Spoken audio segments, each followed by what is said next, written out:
Kama hoye. Tuzi hapa. Waje tujaribu tena. Kama hoye. Sisi hapa.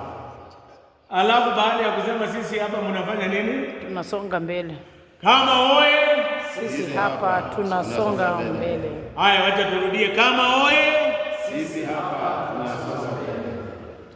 Basi mniruhusu niseme neno moja kabla sijaingia kwa mafunzo. Wanaume ni lazima wasonge mbele licha ya changamoto ambayo wanapitia. Kuna mmoja alikuwa anaitwa Shamgari. Shamgari maneno yake yanapatikana katika kitabu cha Mambo, kitabu cha Waamuzi 3:31. Peke yake inaongea kuhusu Shamgari, verse moja peke yake. Kitu cha kwanza, wewe ukiwa mwanaume tumia chenye uko nacho. Hakuna mwanaume ambaye Mungu amemwacha bila chochote. Iko kitu ambacho uko nacho, tumia chenye uko nacho.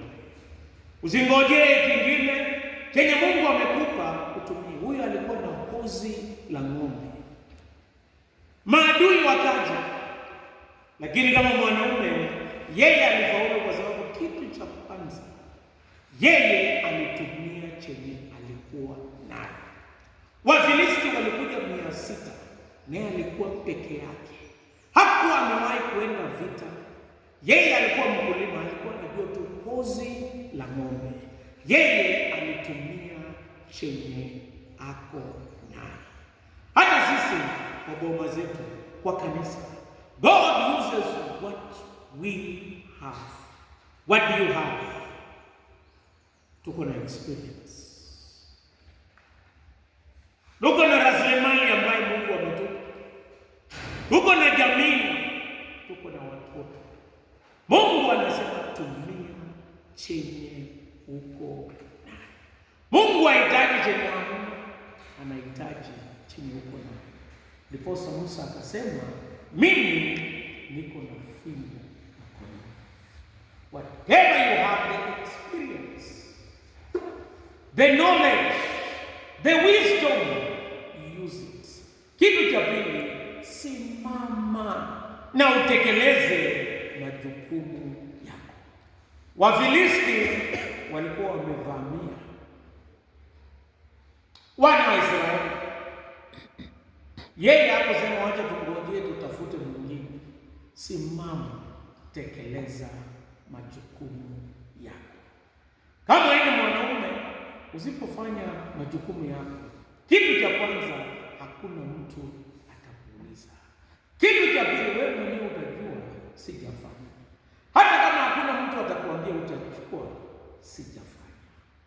Mungu atusaidie tusimame. Yeye alisimama na akaua watu 600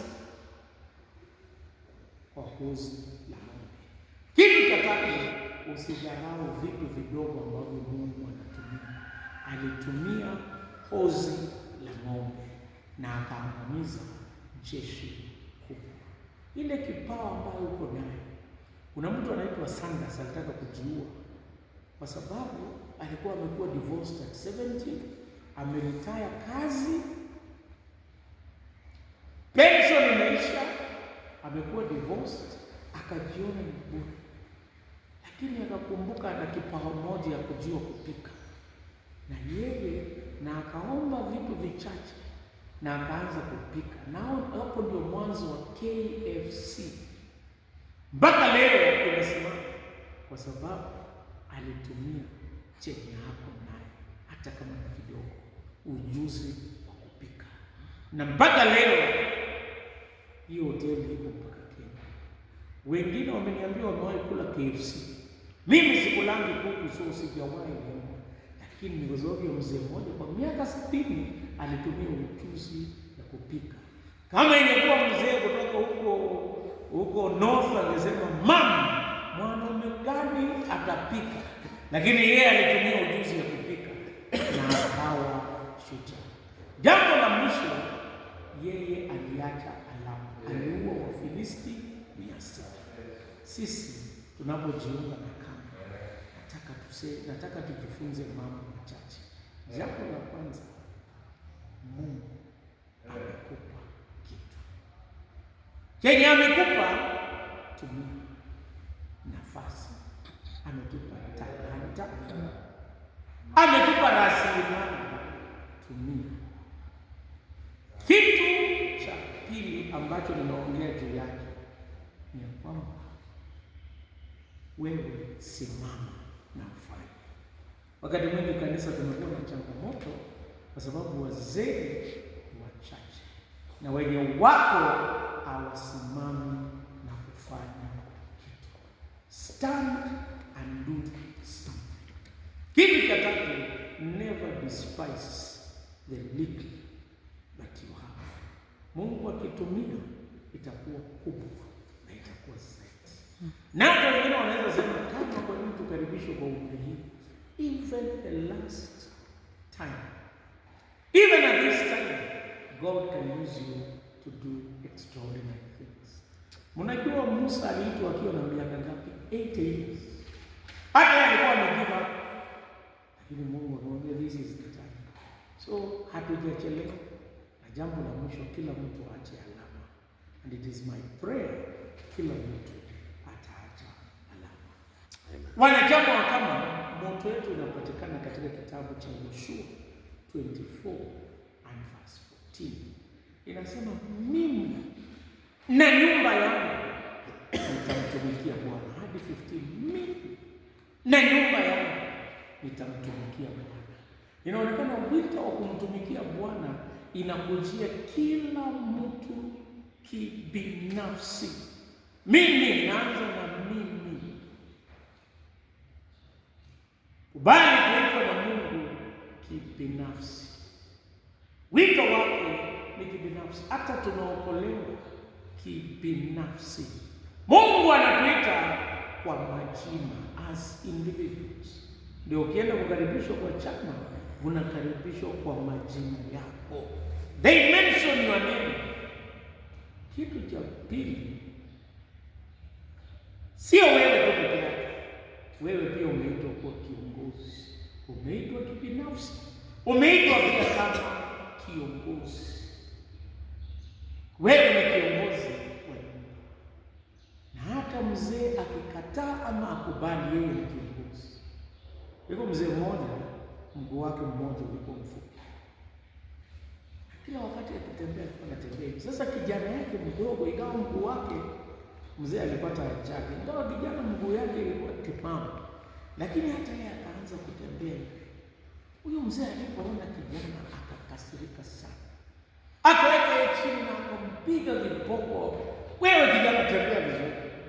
Ndugu yake akamwambia, umewahi kuona vile unatembea?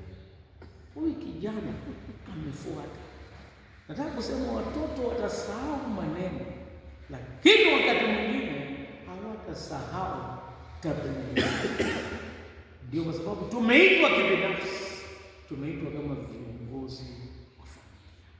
Nataka kusema ya kwamba ukiangalia mtoto unaangalia baba yake. Kulikuwa na kijana mmoja alikuwa kiburi sana. Baba yake ingawa alikuwa mtumishi pahali, alikuwa kiburi. Hata huyo kijana aliuawa kwa kuchomwa. Lakini kabla hajauawa, baba yake alikuwa anamwambia asikii. Nikamwambia mzee, angalia saa zingine amefuata tu mambo yako. Akasema, mchungaji, ingawa umeongea kwa upole, umesema ukweli. Sisi we influence a lot. Tumeitwa kama viongozi. Sisi hatutembei wenyewe, tunabeba wengine. Na jambo la mwisho, tumeitwa kama watumishi. Mimi na nyumba yangu tutamtumikia Bwana. Hapa St. Stephen's tunamtumikia kwa kujitolea. St. Paul's na St. John's tunaitwa kwa kumtumikia Bwana. Mungu atusaidie tumtumikie. Na ukitumikia Mungu hautawahi enda hasara. Sijui wangapi wanajua familia ya Canon Awori. Watu kutoka upande huu wanajua Canon Awori alitumika Hakukuwa na chochote, alikuwa anang'ang'ana. Saa zingine na baiskeli, pressure inaisha, anang'ang'ana. Nani aliwahi jua Canon Awori atakuwa na billionaires kwa familia yake? Wakati mwingine ukitumikia Mungu kwa uaminifu, baraka inakuja baadaye. Msichana yake aliolewa pahali, na siku moja waliitisha 600 million kama fight. Nasikia hiyo familia ili raise 1 billion in 1 hour. Ukitumika mambo inakuja. Je, sisi tunatumikaje kama wanachama wa kama? Iko malengo 10, makusudi 10 ya kama. Kiswahili ni ndugu Buchichi anatusaidia. Sisi wengine tunang'ang'ana tu bora injili iende mbele. Hata tukikoroga na kisupport na gani, lakini kuna makusudi 10 ya kama. Leo nataka tuangalie haya kwa undani. Makusudi 10. Kusudi la kwanza ni kusudi ambalo linahusu imani. Kukuza na kuimarisha maisha ya kiroho. First aim of CAM is to promote faith. Yaani nalenga uhusiano wetu na Mungu na imani. Wanaume wanastahili kukua kiroho. Wanasema you cannot give what you don't have. Wewe usipokuwa kiroho, hata jamii haiwezi kuwa kiroho. Wanaume waimarike na kukuza uhusiano, upendo na umoja ili wapate kukomaa kiroho. Kusudi ya kwanza ni mambo ya kiroho. Nataka kusema ya kwamba kitabu cha Luka 4:43 inakupasa kuhubiri habari njema ya ufalme. Inanipasa kuhubiri habari njema ya ufalme wa Mungu katika miji mingine, maana ndio sababu nilitumwa. Tena Yesu akasema, tubuni kwa maana ufalme wa Mungu umewadia. Basi sisi tunastahili kuzingatia neno la Mungu, ushirika. Ndio tutakuwa kiroho. Ushirika ngapi ya wanaume inadumu? Hebu niulize tafadhali. Ushirika ya wanaume. Hata kitabu maendeleo ya wanaume, umeona mkanda ya wanaume peke yao. Kwa nini haiendelee? Hebu munisaidie, kwa nini ni ngumu mwanaume ukwenda kwa chama? Na ni rahisi kwa wamama kufuata masharti ya chama. Lakini mwanaume anasema ukichelewa 30 minutes unapigwa fine, mnavaa uniforms mwingine green. Kwa nini ni vigumu wanaume kuingia kwa chama na hata kuingia kwa ushirika? Unajua kila mwanaume ni kiongozi. Ni ngumu kuongozwa, inahitaji unyenyekevu ndio ukubali kuongozwa. Wakisema twende hivyo, unasema kwa nini tusiende hivi? Wakisema tuvae green uniform yote, si tutaonekana tofauti. Lakini wakati mwingine wa mama ni rahisi hata uniform yao, hata nini. Lakini tujue lengo letu kubwa kama wanaume ni imani. Uhubiri kwenda ushirika. Na nafikiri baada ya kutoka mafunzo haya na baada ya kuamuriwa, Mungu atusaidie tujue lengo letu ni kukuza watu kiroho. Neno la Mungu ndio linakuza watu kiroho. Wakati mwingine watu wanafikiri kanisa itakuwa wakinunua mitambo. Wengine wanafikiri hapana, kanisa itakuwa kwaya ikiwa kubwa. Lakini kitu ambacho kinakuza watu kiroho ni neno la Mungu. Ninaomba ya kwamba tujue lengo letu la kwanza ni kiroho. Wewe uamini na uhakikishe unasaidia watu wa jamii kiroho, maneno ya ushirika, maneno ya kuomba. Sisi wa baba kuna nguvu tukiombea watoto wetu, una nguvu tukiombea jamii yetu. Lengo la kwanza la kama ni kutukuza kiroho, making us grow spiritually. Sio kama maendeleo ya wanaume ilikuwa physical growth.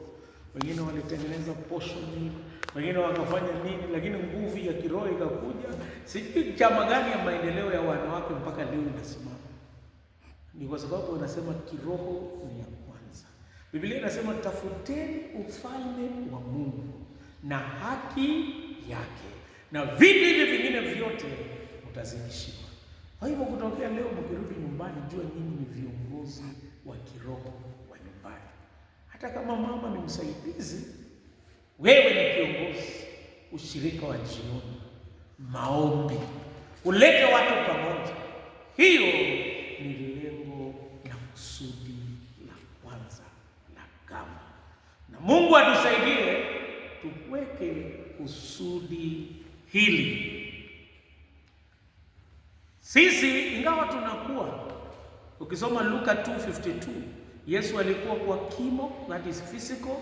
Ni mzuri kufanya physical wellness, tembea. Lakini kitu cha pili, Yesu alikuwa kwa hekima, mental wellness. Ni mzuri kukuwa na mental wellness. Unajua mwanaume ndio succeed, ndakana ukuwe na physical pillar, ndakana ukuwe fit physically. Kama mwanaume fit physically, hata tembea. Kwa sababu wakati mwingine ukikosa kutembea, majukumu ya wanaume iko ambaye sio spiritual, ni physical. Ukweli ama uongo? Hata maombi haiwezi zuia mambo ya kimwili. So ndakana ukuwe physically, ukuwe spiritually, ukuwe emotionally. Mwanaume ndakana kuwa emotionally stable, hata akisikia maneno asilie. Yeye anakaa imara, hata kikimlemea anaenda kulia na anarudi. Na kitu cha tatu, anastahili kukua, not only physically, spiritually, emotionally, anataka akue pia spiritual. First one is spiritual things.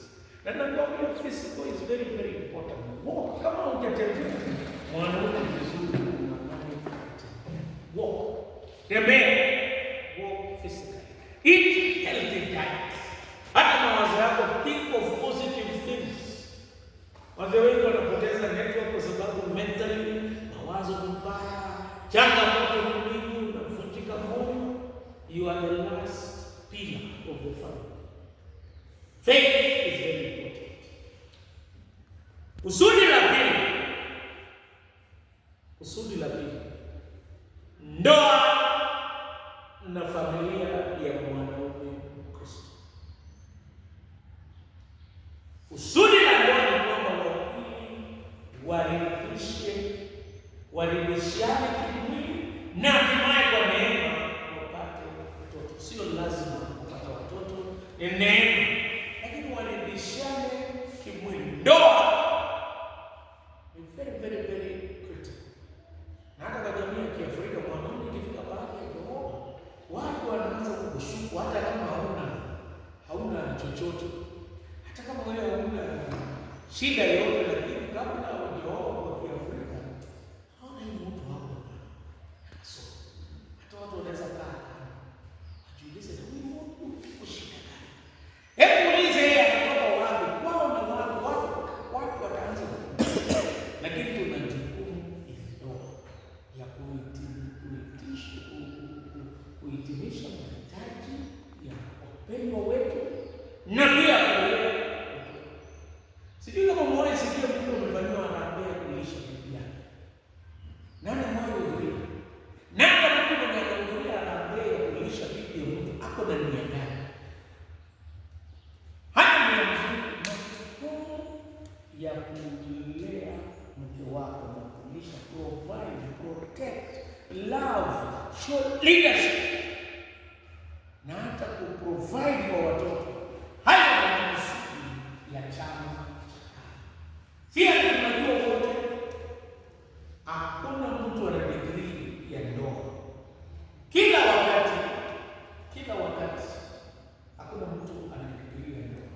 lakini kila wakati tunapoendelea tunajifunza. Kitu cha tatu ni kwamba katika ndoa kuna 3 things that are very important. Number 1 is love.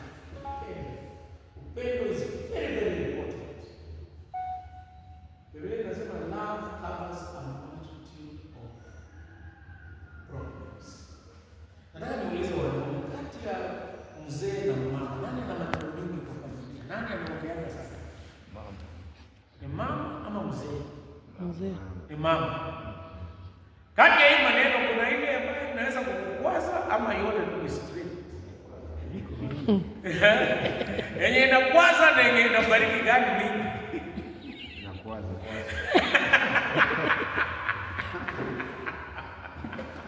Yenye inakwaza ni mingi, lakini Biblia inasema upendo ufunika maovu mengi.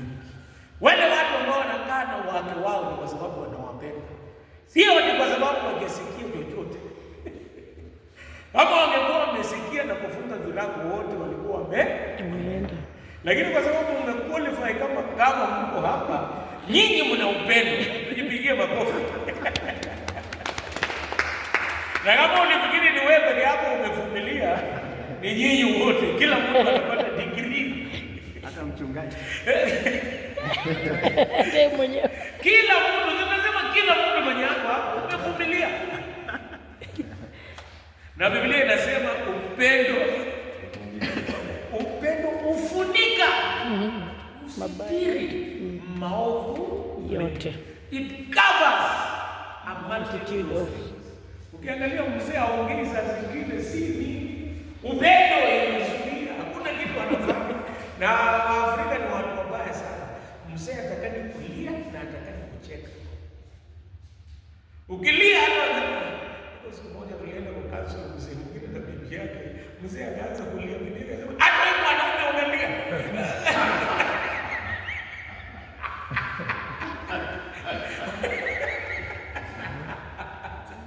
Ndio ukicheka na angalia wewe mzee unakuwa mjinga, unacheka ovyo ovyo. Tunaongea maneno very serious. Sasa zingine kwa mwanaume ni kazi kubwa, atakani ulie, haitakani kucheka, ukiongea maneno unatafutwa, ukinyamaza ni ngumu.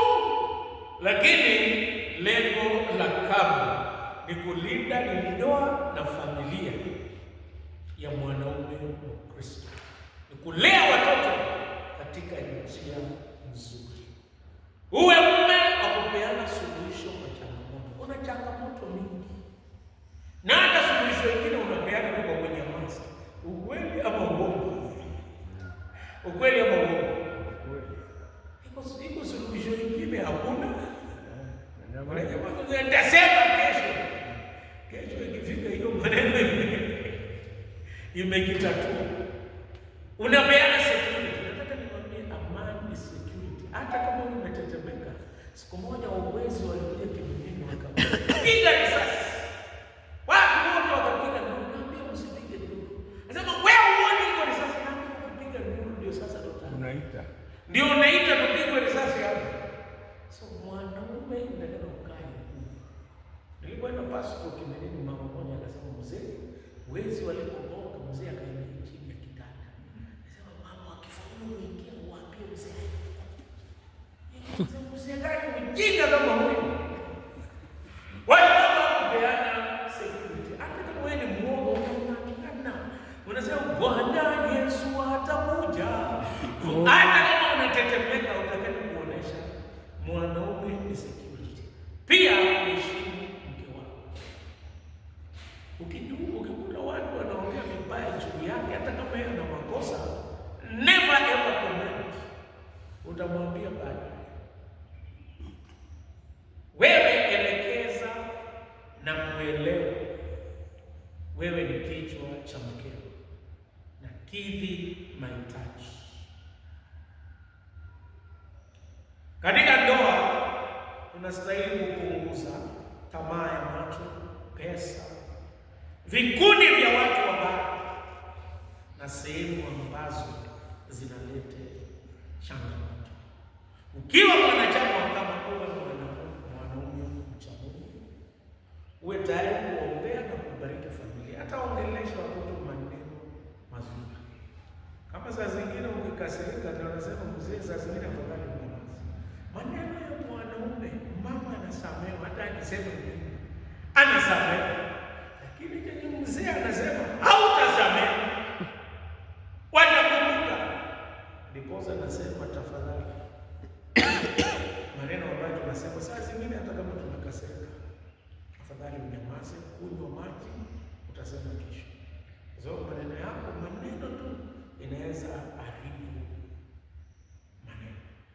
Kama kuna siku saa zingine ulisema kwa hasira maneno, siku moja kijana anakuja, si anaomba msamaha, sema kijana, nakubariki, aenda vizuri, Mungu akufungulie njia, ukiwa shuleni fanikiwa, mimi nakuombea baraka. Inafuta ile maneno mengine. Kwa hiyo saa zingine ni vizuri kuita na kuanelea maneno ya baraka na maneno mazuri. Aim to promote economic empowerment. Yaani kukuza na kuboresha uchumi. Nilimwambia hakuna mtu atawafanyia mwanaume harambee ya kulisha mtu. Ni wewe mwenyewe utangana. Pia hakuna mtu atakusaidia kwa majukumu mengine, ni wewe mwenyewe. Kula si hobi. Kula ile nyama ndio tunasemaje?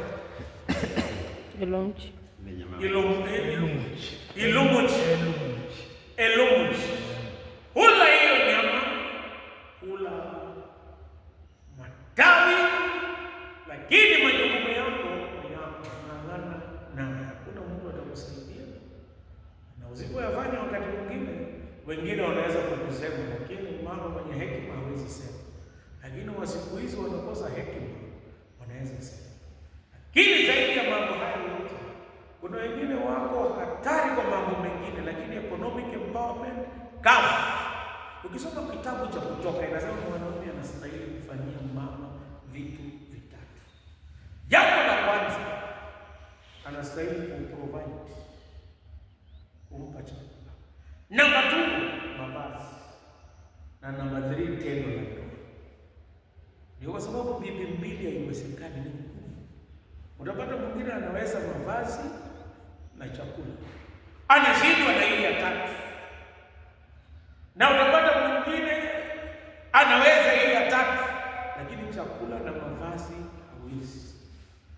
Wanasema one woman is enough challenges. Mbili ni changamoto. Ndio kwamba economic empowerment. Tafuta maarifa na tafuta kipawa ambayo uko nayo. Uhakikishe ya kwamba you provide for your family. Na kuikuza na kuiendeleza. Kila mwaka Mungu atusaidie tukiwa wanaume tufanye kitu ambacho kinaitwa maendeleo, sio maendeleo.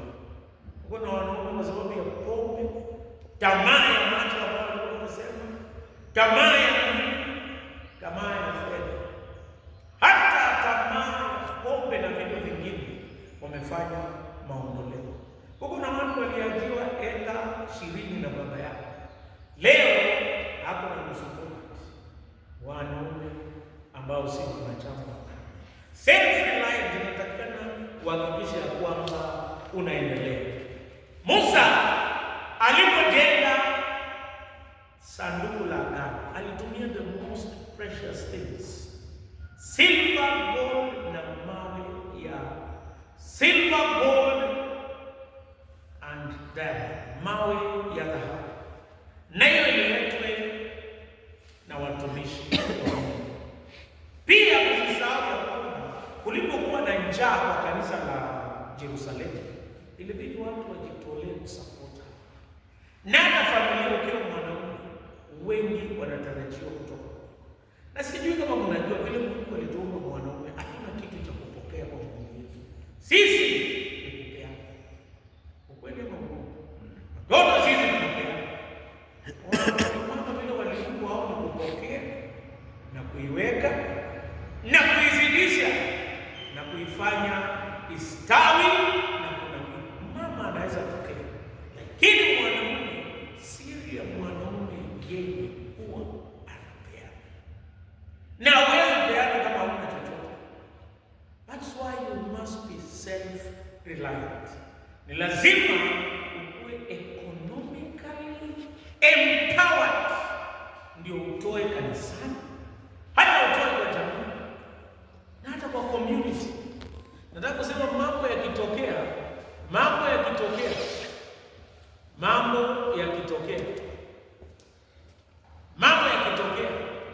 mwanaume ni lazima atahitajika. Mwanaume akiimarika kiuchumi, biashara ya ufalme wa Mungu itapanuka na kusambaa popote. Therefore, wanaume wanategemea economic empowerment. Kitu cha kwanza, identify your gifts. Wewe una kipawa. Wengine wana kipawa ya kutumia mkono, wengine wana kipawa ya kulima shika, wengine wana kipawa cha ufugaji. Lakini hakuna mwanaume ambaye Mungu amemwacha kazi kavu. There is something you can do. Do it economically. Na ukifanya kwa bidii, Mungu ataizidisha. Kuna padri mmoja alikuwa akitembea akibariki watu. Alipofika kwa shamba ya mzee mmoja akapita hapo akubariki. Huyo mzee alifika kwa pisi zile makasirika sana. Gani tunaenda kwa bishop kutoka hapa. Sisi ndio tuko hapa. Mchungaji akamuuliza mzee, shamba yako lilimo mwaka jana, lazima usilime hata mwaka juzi. Akasema Mungu habariki penye hakuna kitu kinafanya. Hata kama uweze fanya na mkono na nguvu yako, kwa maarifa na hekima, ukitoa ushauri na useme ifanyike hivi na uamue na uweke mtu afanye, nataka nikwambie itakuwa na kuimarika. Do something. Hata kwa kupanga na kuwaza kiuchumi utaimarika. Lengo hilo la wanachama kwa mkamo na tatu ni kuimarisha watu kiuchumi. Ukiingia hapo ndani ya kama unajua mimi nimekuja hapa na nimekuja ili niimarike, nitoe. Wanasema Paulo ingawa alikuwa mtume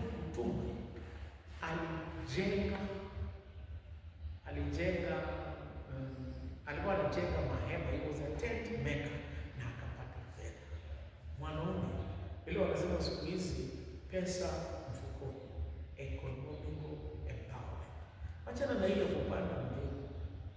Watu wanapanda misi kwa sababu Biblia inasema chochote mtu apandacho ndicho atakachovuna. Hakuna kupanda mbegu ambayo ni kwa mwanadamu na haulimi. Mungu ubariki kazi ya mikono yetu. Jambo la nne, malengo na makusudio kama ni to encourage social and community services, sustainable environment and partnership building. Kutia moyo huduma ya jamii. Nashukuru jamii kuko na mambo mengi, kuko na elimu, chakula, afya, mavazi, na tunataka kushirikiana na wengine kuchunga mazingira. Ndio kwa sababu tunaangalia tunafanya CCMP, Church and Community Mobilization Project. Kama tukiona changamoto, sisi ni chumvi ya ulimwengu. Sisi ni chumvi ya dunia na nuru ya ulimwengu. We are the salt and the light. Chumvi inaongeza ladha. Penye kanisa iko lazima ladha iongezeke. Kitu cha pili, kanisa ina preserve, chumvi ina preserve. Na sisi tuna preserve jamii ili jamii isisambaratike na kukwisha kwa sababu ya maovu ambayo inaendelea. We preserve the family na jamii. Hata jamii nyingine unakumbuka watu wengine wanasema hiyo jamii kama sio mzee fulani, hao walikuwa kwisha. We are supposed to preserve. Hata kwa hivyo nataka kusema ya kwamba kwa environment, kupanda miti, kuchunga mazingira, we are all models. Na ukisoma katika kitabu cha Matendo ya Mitume 4:34 mpaka 35,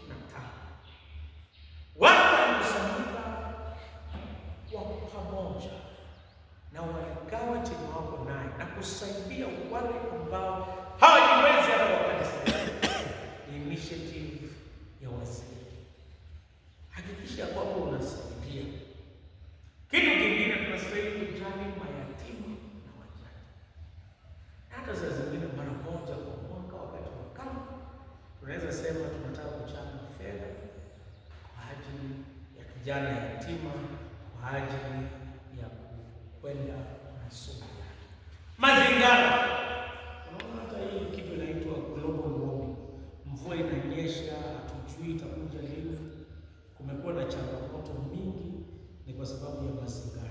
Sisi tunastahili kushirikiana na jamii. Sisi ni chumvi na nuru ya ulimwengu. Kusudi la tano, to enhance education and training, kuongoza elimu na mafunzo.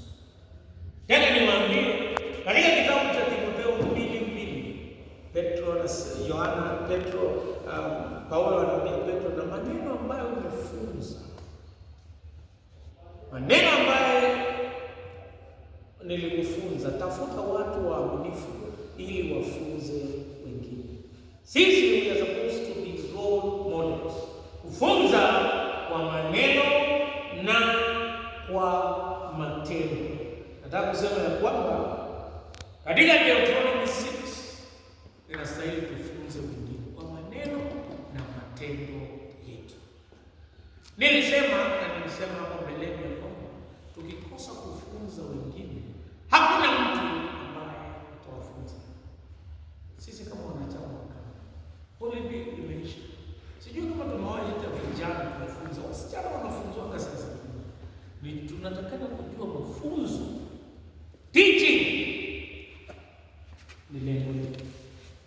Na hata ikifika Desemba, wakati mwingine wengine walipashwa tohara wakiwa wadogo sana, wengine wanaenda pale pengine. Kwa nini wazee usiite vijana? Young men. Tuweke chini. Tengeneza chakula, wazee wachanga. Let's take time and talk to them. Nilisema mwanzoni, sisi wazee jua chenye uko naye. Hata kama una despise, there is something ambayo Mungu anakupa hiki.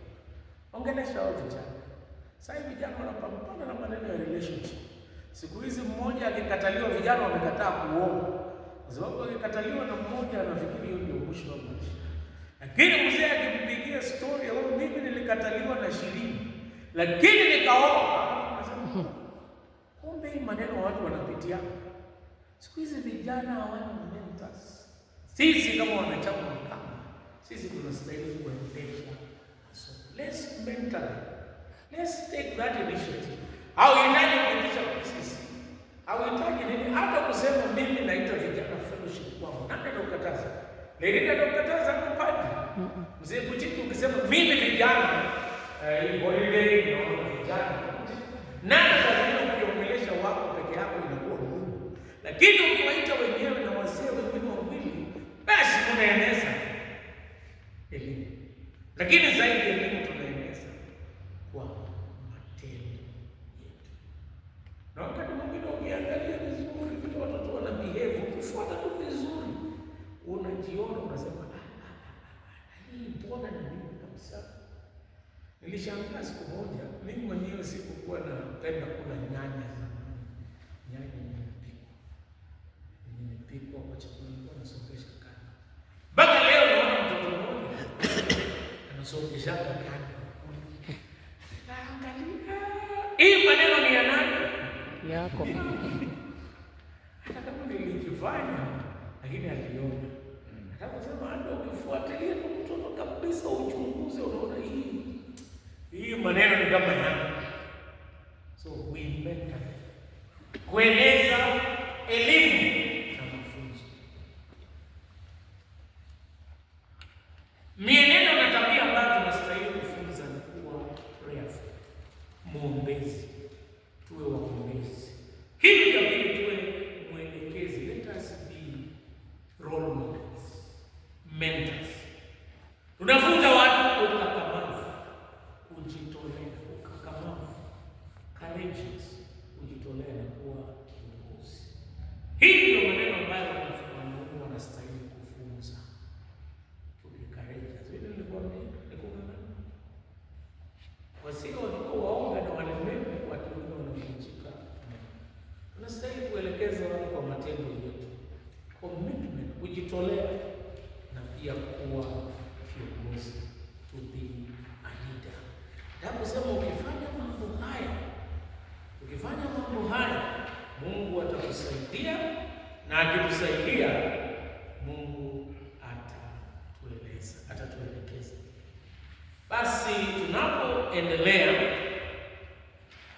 tunapoendelea nataka kusema ya kwamba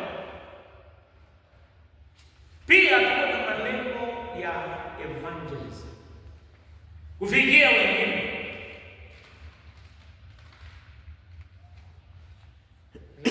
Kuwafikia watu nje, kuwafikia watu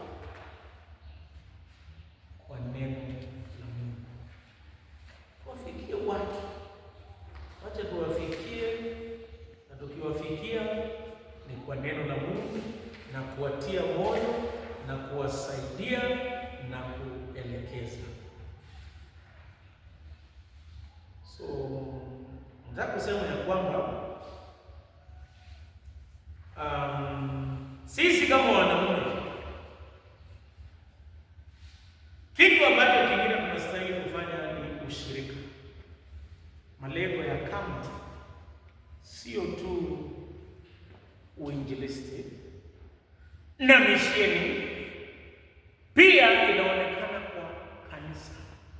Kanisa, we should be role models in the church, in giving, in Christian example, nata kwa kuelekeza watu. Kanisa ambayo iko na wanaume, they are very visionary, wanasaidia kanisa. So the church, we have a responsibility.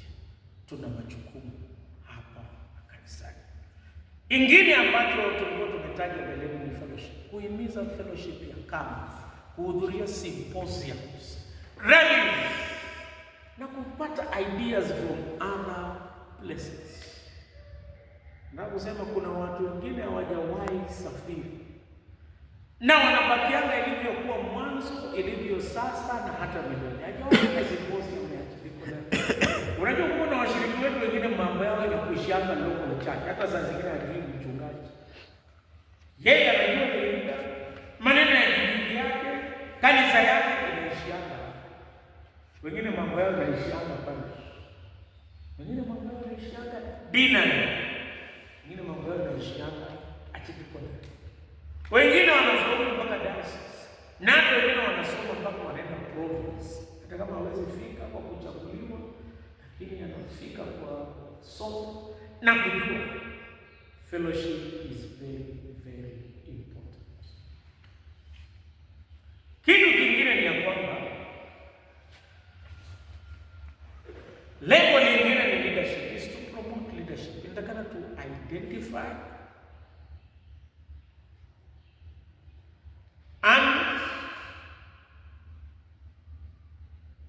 and spark talent in the church.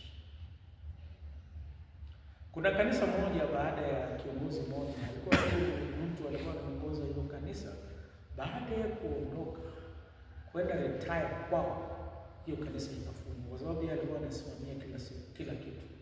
Alikuwa anachukua, alikuwa anapanga ibada mwenyewe, anasoma somo la kwanza, anasoma somo la pili, anatoa matangazo na yeye mwenyewe. Hata sadaka hapo waamini vijana na pesa ya kanisa. Kwa hivyo yeye ndio angetembeza kikapu. Na baadaye hakuna mwingine angehubiri mwenyewe. Hata kuhesabu sadaka, hakuna mwingine angehesabu sadaka mwenyewe. Chenye wengine walibakia kufanya ni kusikia na kuimba chorus na kutoa sadaka kwenda nyumbani. Hakuwa identify leaders. Ni vizuri tutambue viongozi. Hata nikiangalia sasa we are very big. So leaders, identify leaders and support. Pia kuna lengo la development, maendeleo. Development is a very, very important responsibility. Development, hata nashukuru hapo iko development ya local church or parish. Development, kwa sababu wazee wana vision, wanaangalia, na development haiwezi tokea bila sacrifice. Ukienda uone nyumba hata kitu kimewekwa kipi,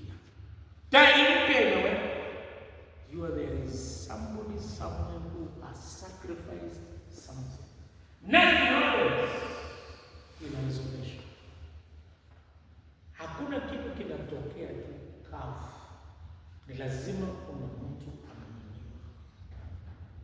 Sana inakuwa wazee, lakini wakati mwingine wazee wakizubaa, wamama wanaamka, lakini development inatokea kwa jamii na kanisa na community ikiwa wanaume watajinyima. Nataka kusema ya kwamba wanaume ni vizuri wahusike na maendeleo. Let us be involved, not as spectators but as participators. Nataka kusema ya kwamba sijui gani ni inafanyika haraka. Kwanza mtu akitaka kuoa, kwanza unajenga nyumba ama unaanzisha uhusiano kwanza? Unafanya gani kwanza? Anza uhusiano. Unaanza uhusiano ama unajenga nyumba kwanza? Anza uhusiano. Jenga nyumba. Mtaishi wapi? Kwa watu walijenga nyumba na baadaye bibi akakataa. mpaka leo Hata wengine bibi alikataa hiyo nyumba.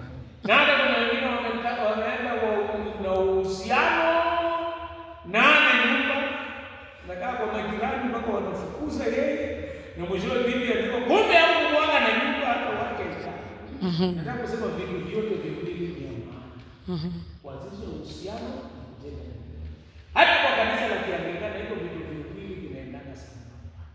Kuko na kitu ambacho inaitwa payment of quarter na development. Yote mbili inaenda sambamba. Ukiangalia kanisa ambayo wamejenga wanamalizana kuota, nenye wanamalizana kuota wanajenga, nenye wajengi pia wamalipango kuota, wanakaanga hivyo tu na itabakia hivyo miaka yote.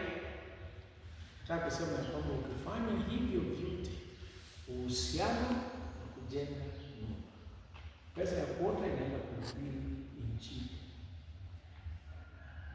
si kwa parishi yetu peke yake, mpaka Turkana, mpaka wapi, Injili inafika dunia yote.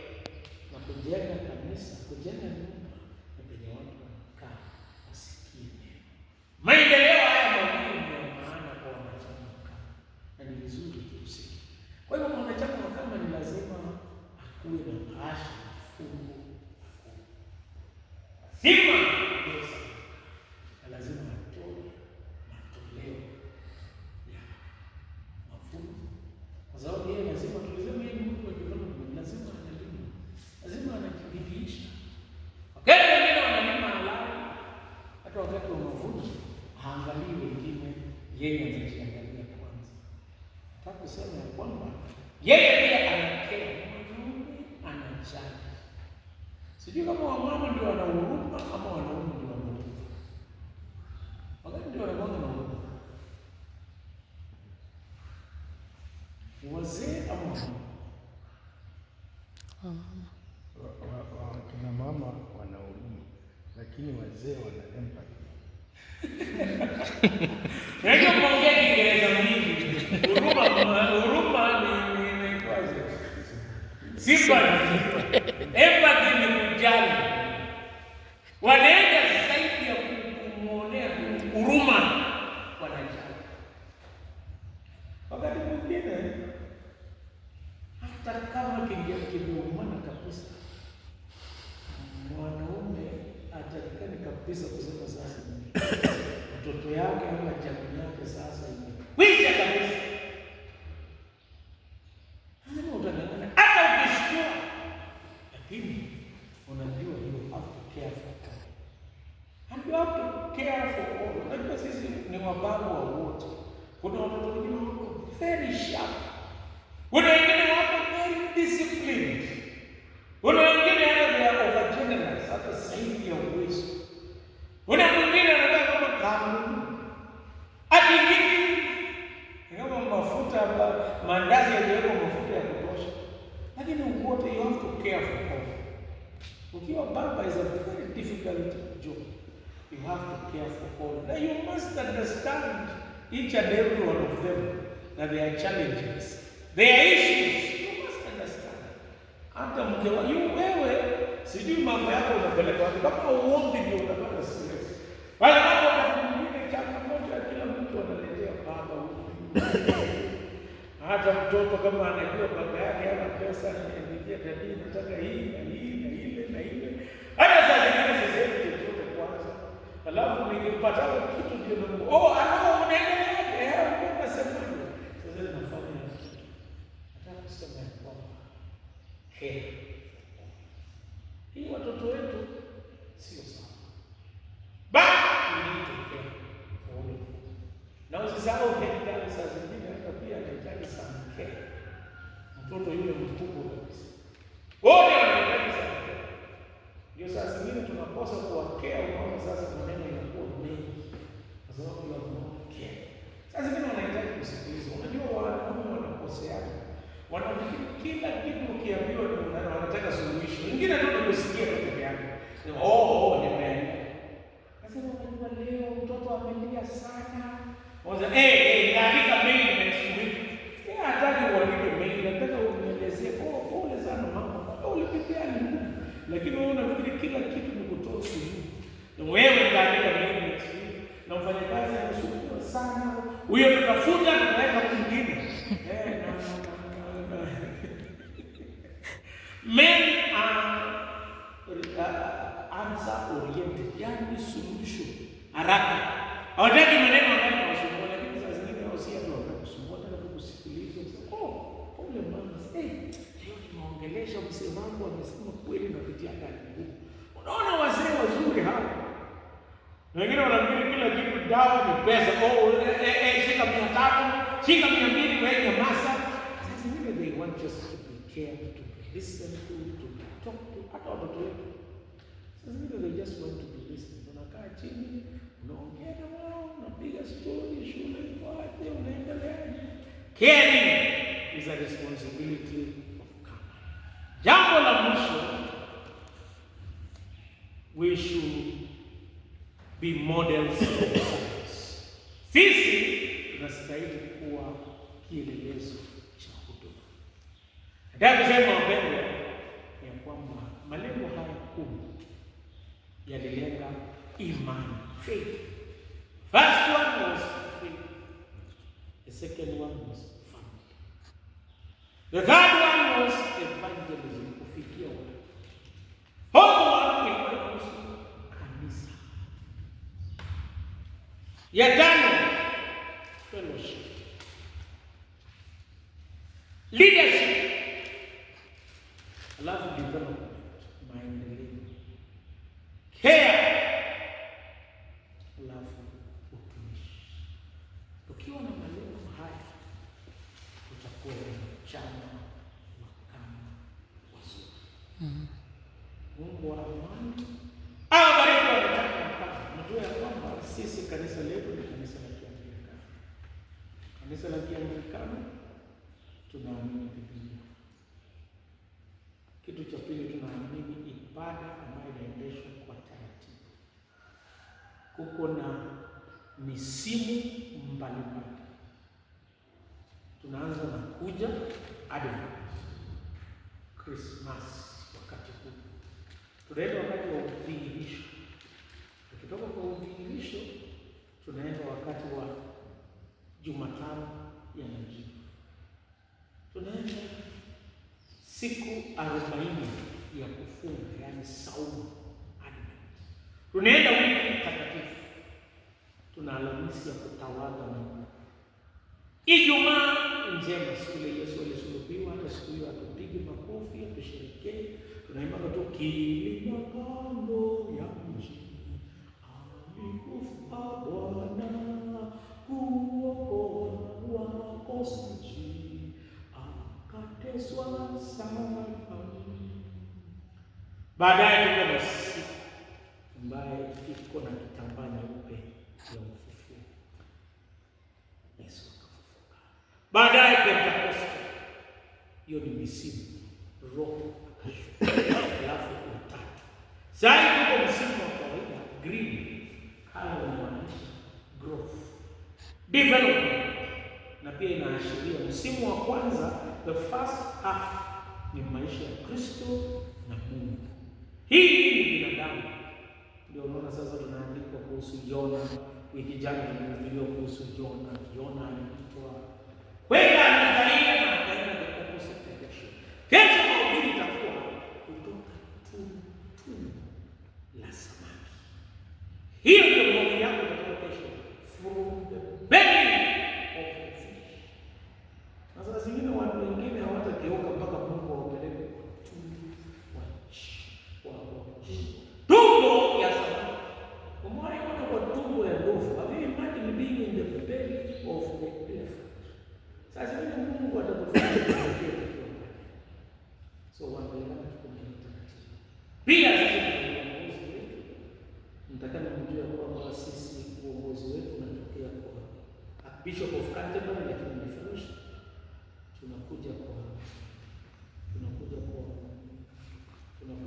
yule ambaye anasimamia tuko na Anglican communion, tunasimamia Waanglikana wote. Lakini sasa hivi tuko na changamoto hizo grupu mbili, Lambeth na Gafcon. Sisi tuko Gafcon kwa sababu tunaamini Injili na neno la Mungu. Wale wengine wanakubali msenge na nini, lakini bado tuko hiyo communion. Wengine wanasema tufuate ukweli, wengine wanasema tupate upendo, tupende tu watu wote. Sisi tunasema tunafuata upendo pamoja. Tunakuja hapa, every province is autonomous. Sisi tuko province ya Kenya, akisho anasimamia na anaitwa His Grace, the most reverend. Yeye ndiye anasimamia. Tunasema Kenya is autonomous. Hata Kenya inaamua kati ya kueleza we are autonomous. Every province. Kutokea pale tuko na uaskofu, which is semi-autonomous. Ni bishop anachaguliwa na wajumbe kutoka wapi? Kutoka kwa province na kutoka kwa diocese. Anaitwa bishop of the church. Baada ya askofu ambaye anaongoza kikundi, kuko na provincial synod. Hapa kuko na diocesan synod. Kutoka kwa diocesan synod tuko na archdeaconry fellowship ama councils. Deanery, archdeacon, deanery. Alafu baadaye kuko na vicar ambaye anasimamia parokia na PCC na curate ambaye ni mchungaji ambaye hana mamlaka. Alafu ndio lay leader na wengine. Ni mzuri muelewe taratibu ya kanisa letu. Sisi tunaitwa episcopally led synodical government. Tunaongozwa na serikali ya sinodi, lakini askofu anatupa mwongozo wetu. Tuko pamoja. Basi nafikiri wakati unapokuwa commission, askofu ndio ana commission watu na anawaamuru kwenda kuhudumu na kutimiza haya maneno jamii, kwa kanisa